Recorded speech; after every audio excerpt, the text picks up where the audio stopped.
Seguimos adelante aquí en hora de cierre en Radio Sarandí. Pasan 24 minutos de la hora 19 y ya recibimos aquí en estudios a Julieta Rudich. Es periodista, nació en Montevideo, vivió gran parte de su vida en Viena desde el año 1978, donde desarrolló su trayectoria profesional como periodista y productora de televisión, radio y prensa escrita. Ha estado en programas de investigación, en la televisión pública del país. Allí abordó distintos temas, tanto sociopolíticos como también internacionales. Ha colaborado con grandes medios europeos y desde hace algún tiempo la tenemos más presente aquí, en el Uruguay, en su tierra. Julieta, ¿cómo Hola, estás? un gusto estar contigo aquí en el estudio.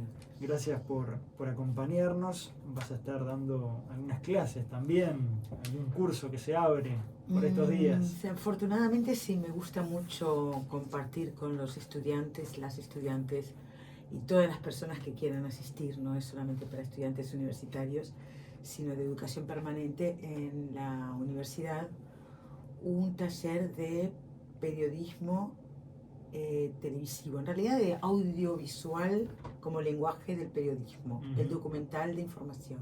Bien, ¿dónde va a ser? Es en la Facultad de Ciencias de la Información y la Comunicación de la UDELAR, que se encuentra en la calle Jackson, en Montevideo. Bien, la famosa FIC de la UDELAR, sí. ¿no? Los estudiantes la conocen Así es. cariñosamente como la FIC.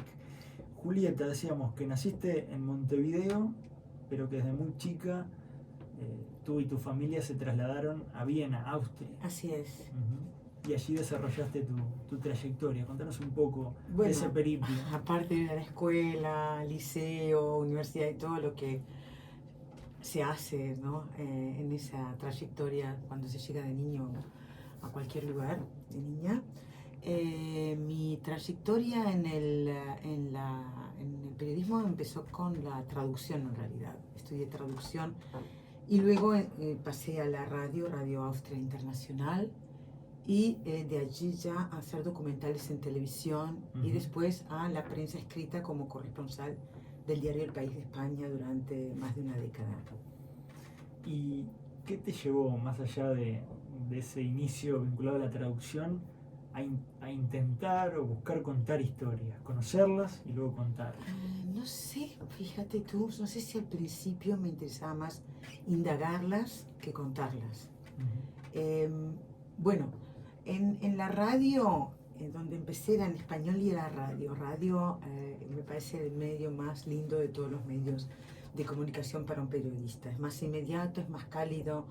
No conozco a nadie que haya trabajado en radio que no recuerde la radio siempre con los ojos brillantes de añoranza. En cambio, mis colegas, y misma yo tal vez, de televisión, una vez que nos vamos de la institución de la televisión, no queremos volver a poner un pie ahí.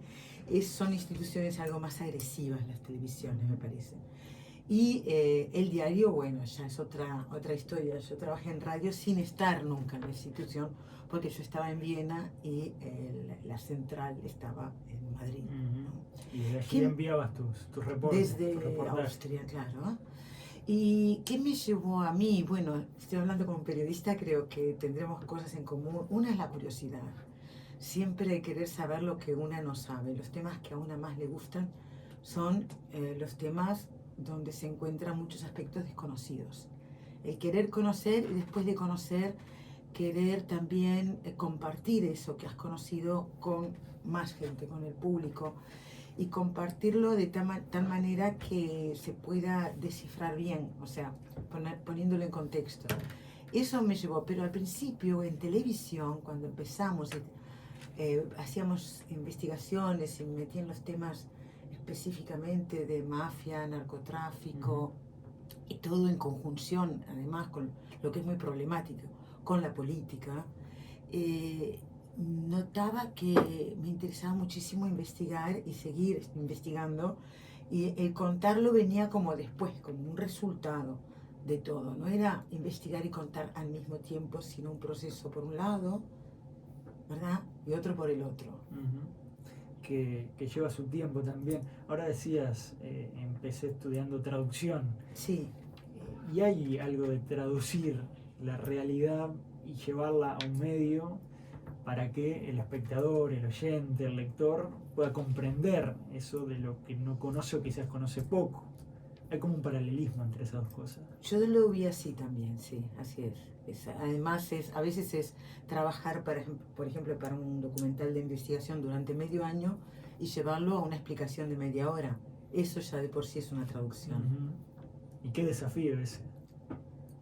Y es todo un desafío. El periodismo está lleno de desafíos. Es para gente a la que le gusta el desafío, le gusta lo imprevisto, porque previsible es muy poco nuestro oficio, como bien saben, ¿no?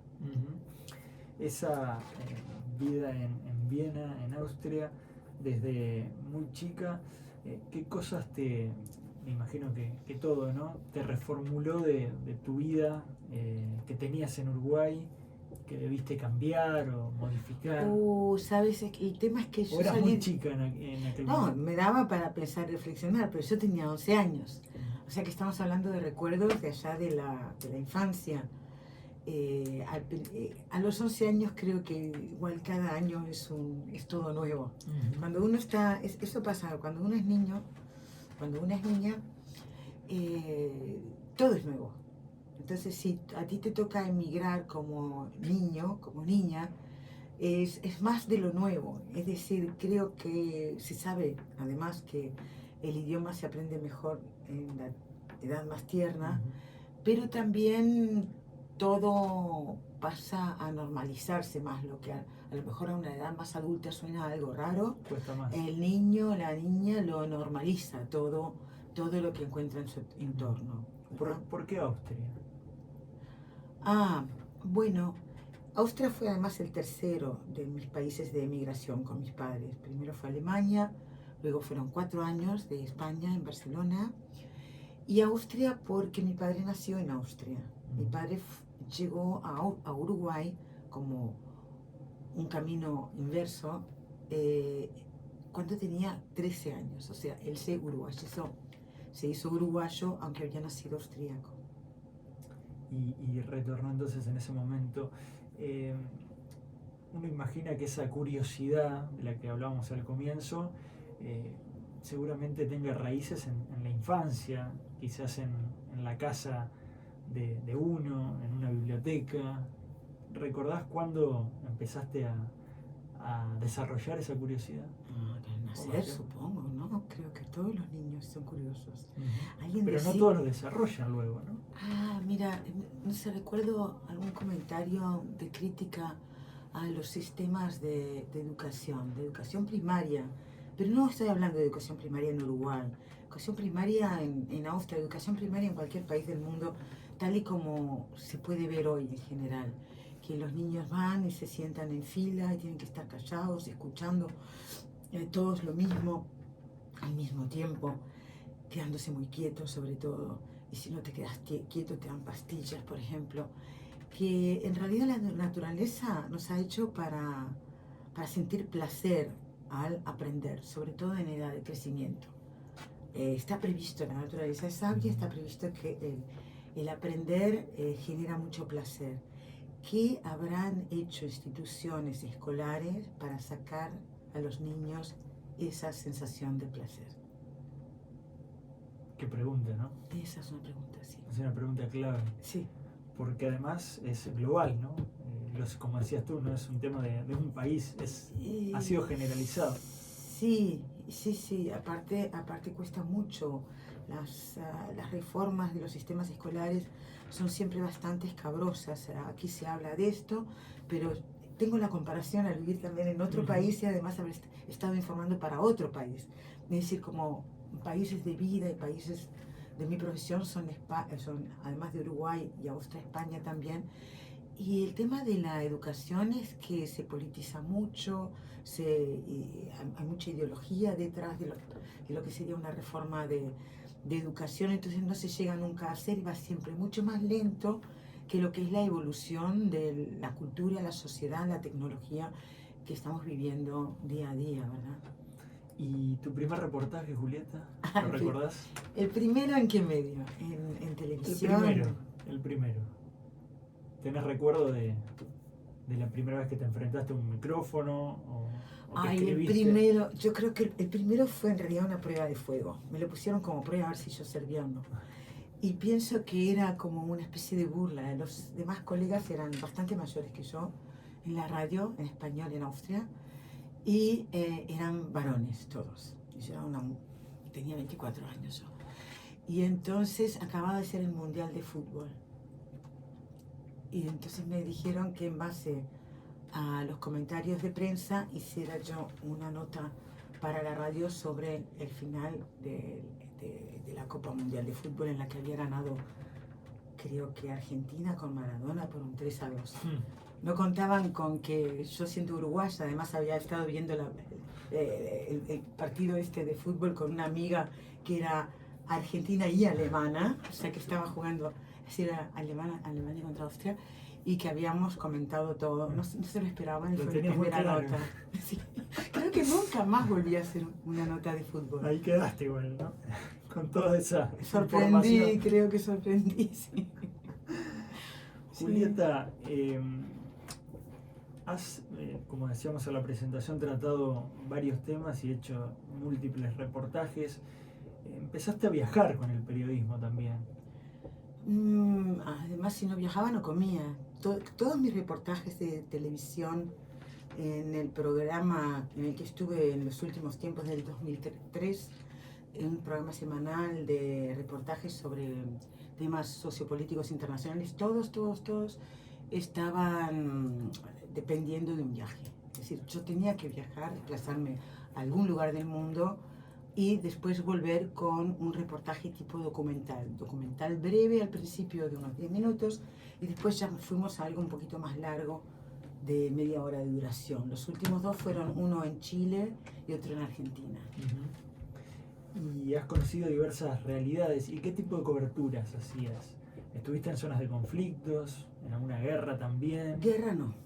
¿Guerra no? Guerra no. ¿Pero en Irak estuviste? Sí, yo estuve un año antes de la guerra. ¿Un año antes? Sí, ya sonaban los tambores de guerra, es decir, los iraquíes ya estaban preparándose un año antes y decían: el que está mojado no teme la lluvia, para demostrar que estaban preparados y sin miedo. Siempre pensé en volver y hacer un antes y un después, pero me parece que no ha habido un después todavía. El desastre en Irak es tremendo, hasta tal punto que hasta ni siquiera se habla de él. En Centroamérica también. En Centroamérica estuve en El Salvador, por ejemplo, haciendo reportajes sobre las pandillas que le llaman maras, que me ayudó bastante a entender el tema de estos jóvenes que se dedican a la autodestrucción y a la destrucción. Los entendí como un fruto natural de una tierra regada por la violencia, el autoritarismo, el imperialismo, el machismo, todos estos males sobre una tierra paradisíaca con unas personas muy hermosas. Eso, El Salvador es, por ejemplo, un país que de por sí tendría que estar muy bien, y hay que preguntarse por qué el negocio de las armas se ceba en estos países tan preciosos. ¿Cuánta contradicción? El negocio de las armas. Son muchos, ¿no?, los países que tienen esa doble cara, ¿no?, esa riqueza en todo sentido, y también aquí en Uruguay me preocupa también. Sabemos que es un país de paso de tráfico de armas bastante presente, y tampoco veo que ni se hable, ni se analiza, no sé qué está pasando con este tema, pero es un tema, sin ser tabú, es un tema que se trata como un tabú. ¿Has visto entonces el crimen organizado ya mucho tiempo antes de lo que después termina llegando, por ejemplo, al Uruguay?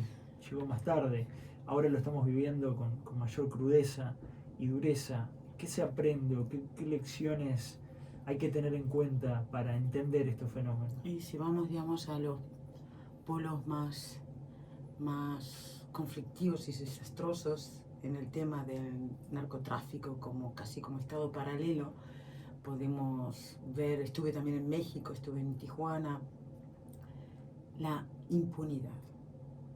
La impunidad y el buen funcionar de la justicia son dos polos opuestos. Si tenemos impunidad, si tenemos una justicia corrupta, entonces podemos empezar a despedirnos de seguir creciendo como república, como un Estado con una sociedad civil cada vez más madura, una sociedad más pacífica, más inclusiva. Si empieza a haber casos de impunidad, si empieza a haber casos y ha empezado a saberse de vínculos entre el narcotráfico y la política y no son investigados en profundidad, me temo que eso puede aumentar con enorme rapidez, porque las cantidades de dinero que corren por esos canales clandestinos son inimaginables. ¿Y hay retorno a eso? Bueno,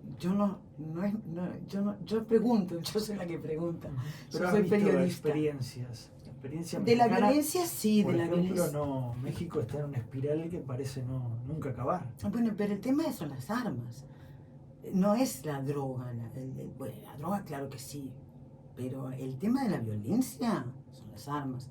Porque, por ejemplo, en Europa, ¿verdad? En Europa, la persona que quiera consumir una droga no hay nada más fácil que conseguirla, la que sea.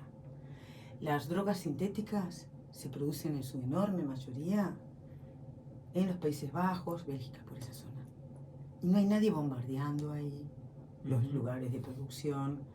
No hay bandas enfrentándose con armas de fuego de altos calibres. Después tenemos también Marruecos, que es el país que abastece, desde donde se abastece, no es el país que abastece, pero desde donde se abastece casi su totalidad Europa de hashish, que es otra forma de cannabis. Ahí tampoco ha generado violencia la droga porque es un Estado, ese sí, muy autoritario, donde se prohíbe la aportación de armas a privados. Sigue siendo un monopolio del Estado. Entonces, cuando vemos esto y vemos el aumento de la violencia en Uruguay, hablemos, por favor. Me gustaría decírselo a todos mis colegas, hablemos de las armas. Y de la pobreza, y de la falta de oportunidades. Y las drogas, recuerdo que algo que me llamó mucho la atención, expresidentes de América Latina, tendría que hacer memoria para saber quiénes, pero me acuerdo que uno era el brasilero Cardoso. Hablé con él por teléfono hace tiempo. También estaba, creo que, no sé si era Fox de México y de Colombia. Bueno, expresidentes de partidos más conservadores que de izquierdas, ninguno de izquierdas, que habían firmado un manifiesto a favor de la legalización de todas las drogas. No sé si conocías este manifiesto que existe. No recordaba, sinceramente. Interesante es que eran expresidentes, que no lo hicieron siendo presidentes, claro, porque temen perder votos, porque todavía no es algo muy popular.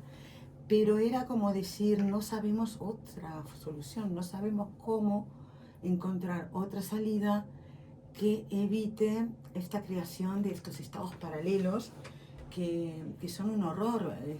Hemos visto caer Ecuador recientemente. Nunca estuve en Ecuador, no sé exactamente lo que pasó ahí, pero vemos que la transformación puede ser muy rápida. Leyendo un poco de tu historia, Sicilia te marcó. Sicilia me gustó mucho. ¿Por qué? Me gustó por Sicilia misma, porque la primera vez que viajé a Sicilia fue por un documental, uno de los primeros que hicimos, yo con un colega que fue también mi maestro, Bernd Ender, sobre la inmigración en toda Europa. Y llegué a Sicilia, donde se había dado el caso de la primera inmigración africana a Europa, en los años 60. Porque antes, la gente se olvida, el europeo era el que emigraba. Nadie emigraba hacia Europa porque al menos hasta la primera mitad del siglo XX era un desastre Europa, de guerras, posguerras, sin hambre. Y ahí me gustó tanto Sicilia, la gente, lo humano, que queriendo volver a Sicilia es que me embarqué en temas periodísticos sobre mafia. Así está la historia italiana. Entonces, ¿qué tiene un periodista o qué tiene que tener para afrontar un viaje de estas características? No es un viaje de placer, claramente, es un viaje para ir a buscar información, para ir a buscar testimonios, para conocer en territorio una realidad. ¿Cómo te preparabas para todas esas coberturas periodísticas? Como empecé antes del internet, hasta yendo a bibliotecas a buscar preparación. Me preparaba mucho. Cuanto más joven, más me preparaba. Ya cuando te vas haciendo más experta, digamos, ya empezás a improvisar contando con que de alguna manera salís adelante. Pero es prepararse con lecturas, llamando a la gente, y también algo que yo solía hacer viviendo en Viena, y en Viena era fácil, porque se ha convertido en una ciudad muy, muy cosmopolita, buscando, si iba a ir a un país donde nunca estuve, recuerdo el caso de Argelia, buscar personas de ese país dentro de la ciudad donde yo ya vivo, por ejemplo en Viena. Ir a un café, tomar un café y empezar a hablar para conocer también a través de lo humano. Ir empapándote de esa realidad a través de testimonios más cercanos. Y sobre todo presenciales. Sí. Yo abogo mucho por lo presencial, sí, como periodista más.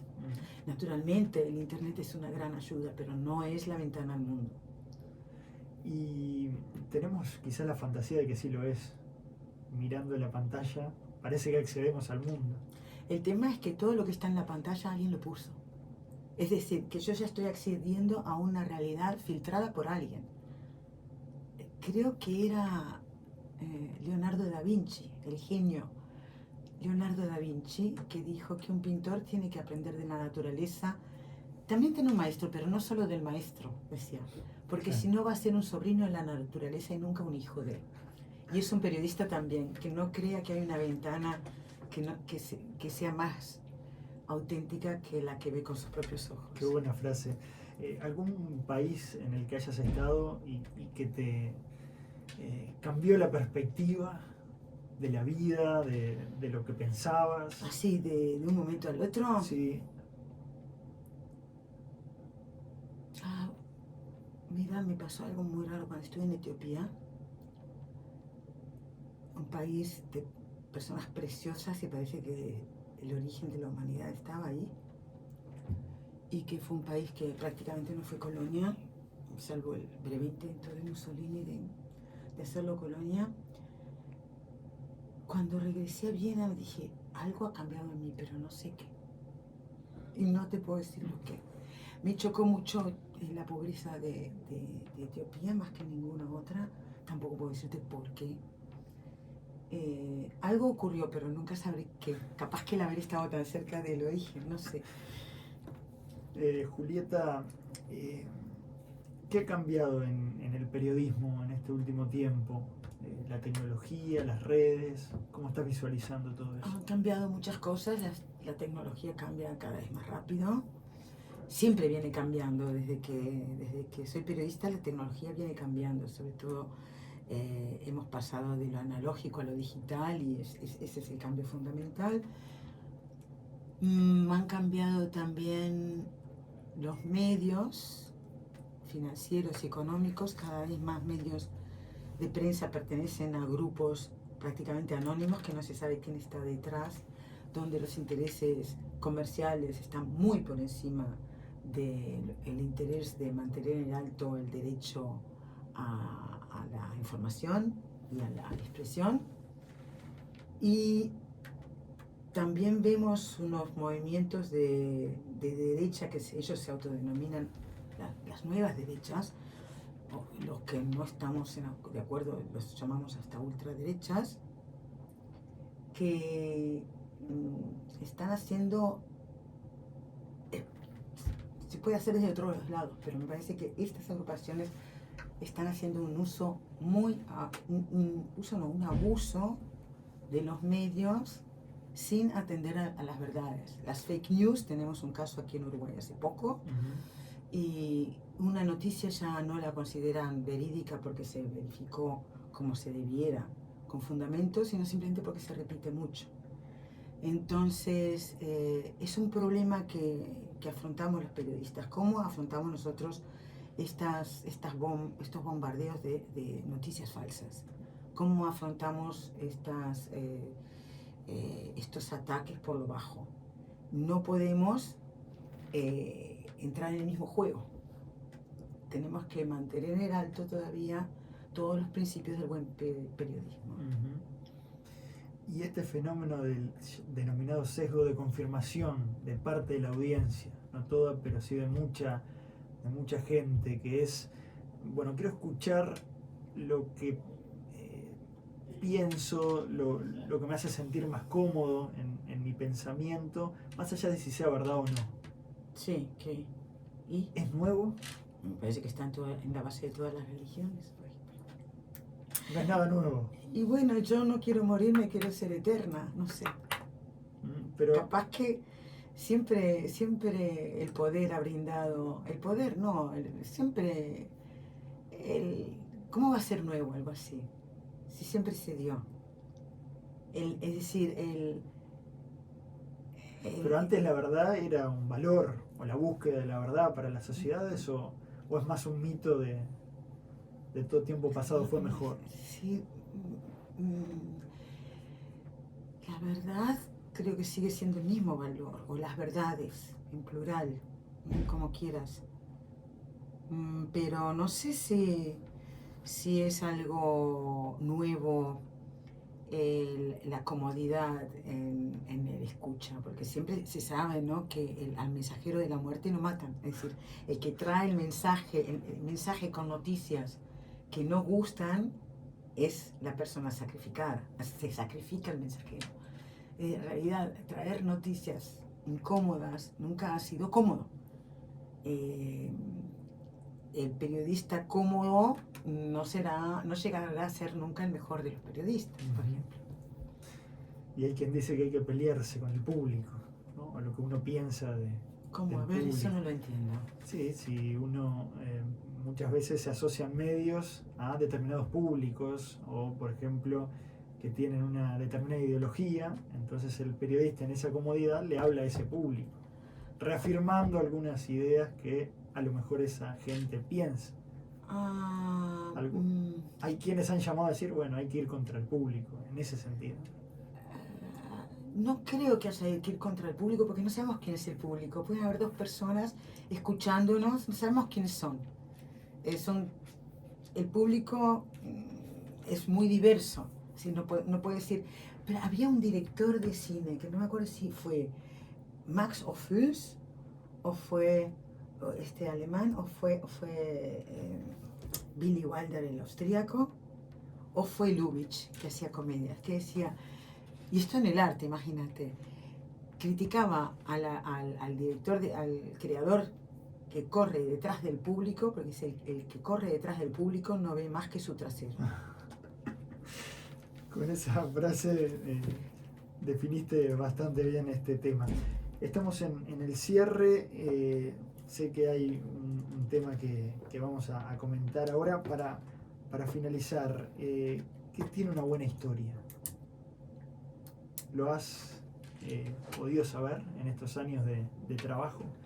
A ver, ¿cómo era la pregunta? Una buena historia. ¿Qué condimentos tiene? ¿Qué tiene que tener una buena historia? Te tiene que interesar. Te tiene que interesar a ti. A lo mejor una buena historia para ti es una buena historia, para otra persona no es una buena historia. Ahora se ha puesto muy de moda, nosotros mismos en la televisión de Austria, muchos talleres de storytelling, que no sé por qué se tiene que llamar en inglés, y en alemán se dice Geschichten erzählen, y en español se dice contar historias, pero no, se dice storytelling, que te cuentan que hay que contar una historia tipo Caperucita Roja. Protagonista, antagonista y un camino lleno de desafíos con un final feliz o no feliz. Un comienzo, final y desarrollo. Eso es, pero luego esa es la base. Lo que tiene una buena historia una buena historia es la que salís también más rico de la que entraste, ¿no? Que aprendiste algo también, ¿no? Julieta, querías en el cierre hablar de una persona muy querida para ti. Que tiene y una historia muy interesante hablando y de momento, historias, por suerte, estamos en una historia feliz, pero no de final. Y para que sea feliz, estamos pidiendo ayuda a quienes quieran cooperar. Es un gran artista, se llama Víctor Hugo Andrade y vive en Ciudad Vieja. Tiene 45 años, tuvimos la suerte de festejar con él el cumpleaños después de que pasara este año, de que pasara 40 días en el CTI, muy grave, porque pasó prácticamente toda su vida en la calle, desde que era niño en la calle y sin embargo pintando. La vida no le dio nada, la arrojó a la calle, la vida casi al nacer, no al nacer, pero de niño, y él está dando siempre pinturas, arte, y gracias a un grupo de personas que lo aprecian y lo quieren y lo conocen de las calles de la Ciudad Vieja, es muy famoso en Ciudad Vieja, entonces tiene un lugar donde quedarse, un techo, pero hay que pagar el alquiler y se está llegando al fin de los fondos que se pudieron reunir gracias a remates en Babastro que se hicieron de su obra. Se va a organizar un nuevo remate próximamente. Sus obras son de una lucidez increíble, asociados, si queremos, un poco al pop art. Trata de superhéroes. Él, escucharlo hablar es un poema. Lo queremos mucho todos a Víctor.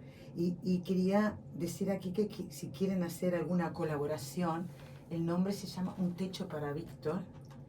Y hay un colectivo en Hábitat con el número 139132. 139132, colectivo Hábitat, el techo para Víctor. Pueden plantearlo de esta manera y ya van a estar colaborando entonces. Sí, es muy importante que no queremos de ninguna forma que tenga que volver a vivir en la calle, no se lo merece. Julieta, no se lo merece Rudich, ninguna persona. Nadie, obviamente. Nadie. ¿El curso cómo se puede anotar el que esté interesado? Allí en la FIC. En la FIC, en la Facultad de Ciencias de la Información y la Comunicación, que se informan ahí, y entrando a la página web está el curso de educación permanente que se llama Periodismo de Información.